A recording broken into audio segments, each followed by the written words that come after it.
Hari ni saya nak masak ikan keli masak sambal. This is one of my favourite lauk kalau saya pergi makan kat kedai. So jom kita try. Mula-mula kena perapkan ikan keli ni dengan garam kunyit dengan sedikit tepung jagung. Lepas tu kita goreng lah. Masa goreng ni kena hati-hati sebab dia memang akan meletup. Walaupun saya dah letak asam keping tapi dia masih meletup. Nampak tak?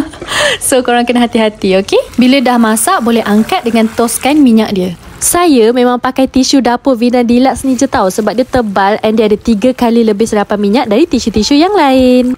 Okey, lepas tu kita just kisarkan je bahan-bahan ni dan kita tumiskan dalam minyak yang panas. Minyak yang kita dah goreng tadilah. Lepas tu masukkan sos tiram, garam dengan gula. Lepas tu kita kacau-kacau macam biasa. Masukkanlah ikan keli yang kita dah goreng tadi untuk kita salutkan dengan sambal tu. Lepas tu dah siap dah. Mudah je nak buat dia. Cuma dia agak macam berminyak dan memercik-mercik lah masa goreng tadi tu. Tapi rasa dia memang sedap. Korang memang kena try tau. Macam saya cakap tadi, memang masak ikan keli ni dia akan confirm memercik sangat sampai kotor lah berminyak semi dapur ni. Nasib baiklah saya ada tisu dapur basah Vinda Deluxe ni. Tisu ni memang efektif sangat menanggalkan minyak dan boleh dibilas sampai 8 kali tau. Vinda ada buat kontes raya berkongsi rezeki bersama Vinda tau. Berpeluang untuk menang cash sehingga RM3,000 tau. Dan stok up Vinda tisu untuk Ramadan dan Raya ni dengan promo kod Syikini dapat 40% diskaun. More details dekat caption saya, okay?